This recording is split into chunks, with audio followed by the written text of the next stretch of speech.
حضرت اما آمنہ فرماتی ہیں جب سے یہ بچہ میرے بطن میں مہمان بن کر آیا عجیب و غریب میں نے تبدیلیاں محسوس کی. فرماتے ہیں زچگی کے ایام میں عورتیں جو بوجھ اور تکلیف محسوس کرتی ہیں، جب سے یہ بچہ میرے بطن میں مہمان بن کر آیا مجھے کسی بھی دن ایک لمحہ بھی تھوڑی سی بھی تکلیف اور بوجھ محسوس نہیں. شہنشاہ دو جہاں صلی اللہ علیہ وسلم کی برکت سے مجھے کوئی تکلیف نہیں ہوئی. اور مکہ کی گلیاں آج کی طرح وہ سڑکیں اور یہ کارپیٹ ایسا نہیں، پتھر اور روڑے ہوا کرتے تھے. اما آمنہ فرماتی ہے کہ جب سے یہ بچہ میرے بطن میں مہمان بن کر آیا میں جب مکہ کی گلیوں میں چلتی تھی اگر کوئی پتھر یا روڑا میرے پاؤں کے نیچے آتا اس مہمان کی برکت سے وہ پتھر روڑا روئی سے بھی زیادہ نرم ہو جایا کرتا تھا. یہ شہنشاہ دو جہاں صلی اللہ علیہ وسلم کی برکت تھی. فرماتی ہمارے ہاں روایت تھا پانی لینے کے لیے اب کنویں کے پاس جاتی، ڈول ڈالتی اور زور لگا کر ڈول کو کھینچتی تھی. فرماتی ہے کہ جب میں جایا کرتی تھی ڈول بعد میں ڈالتی. اما آمنہ فرماتی ہے پانی خود بخود پہلے منڈیر تک آ جایا کرتا تھا، میں آسانی سے وہ ڈول بھر کے واپس آ جایا کرتی تھی. یہ اس بچے کی خیر و برکات تھی، شہنشاہ دو جہاں صلی اللہ علیہ وسلم کی خیر و برکات تھی. اما آمنہ فرماتی ہے کہ آپ صلی اللہ علیہ وسلم کی ولادت سے قبل اکثر مجھے خواب آتے اور خواب میں بھی میں اکثر نور دیکھا کرتی تھی. اپنی سہیلیوں کے ساتھ بیٹھی ہوں اور اپنی سہیلیوں سے کہنے لگی کہ جب سے یہ بچہ میرے بطن میں مہمان بن کر آیا ہے عجیب و غریب میں خواب دیکھتی ہوں، اکثر نور مجھے دکھائی دیتا ہے. لیکن توہم پرستی کا زمانہ تھا، سہیلیاں بھی ویسی ہی تھی. کہنے لگی کہ بی بی آمنہ تو میں اس کا علاج کرنا چاہیے، اور پھر خود اس کا علاج بھی تجویز کر دیا. سہیلیاں کہنے لگی کہ جب یہ کیفیت ہو اگر آپ علاج نہیں کریں گی تو سائے کا اثر ہو جائے گا.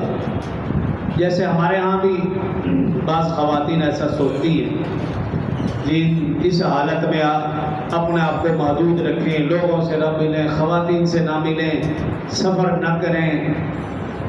خیر یہ توہم پرستی ہے، اسلام میں اس قسم کی کوئی بات نہیں.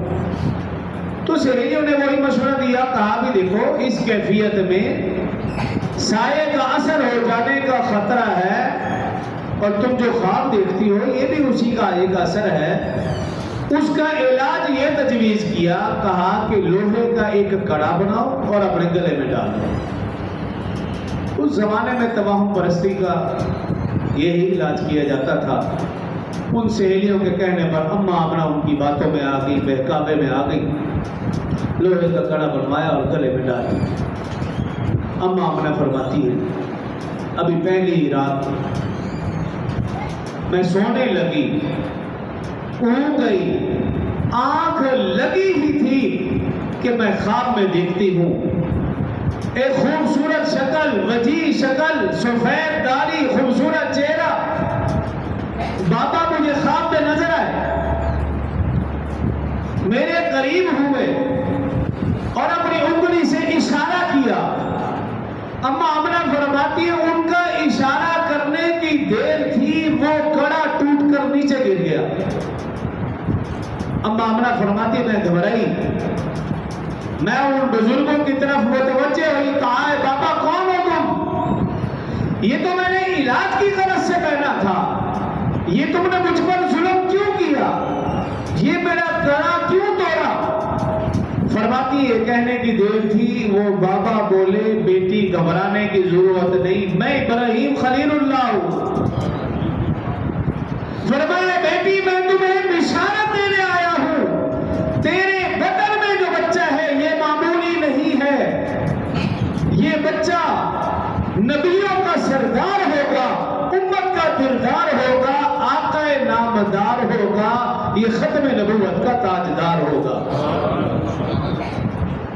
اور پھر فرمایا اے بیٹی ہماری غیرت نے گوارا نہیں کیا کہ ہماری بیٹی بھی توہم پرستی کا شکار ہو جائے.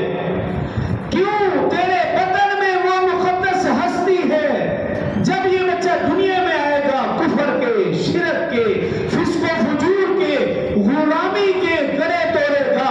جب یہ بچہ دنیا میں آئے گا، یہ بچہ جب دنیا میں آئے گا حق کا بول بالا ہوگا، کفر کا منہ کالا ہوگا. یہ پیغمبر سب سے اعلیٰ ہوگا. حضرت اماں آمنہ فرماتی ہیں جب میں نیند سے بیدار ہوئی وہ کڑا میرے گلے میں نہیں تھا اور میں سمجھ گئی کہ اللہ کی طرف سے میری بھی حفاظت کا انتظام ہے اور اس بچے کی بھی حفاظت کا انتظام ہے.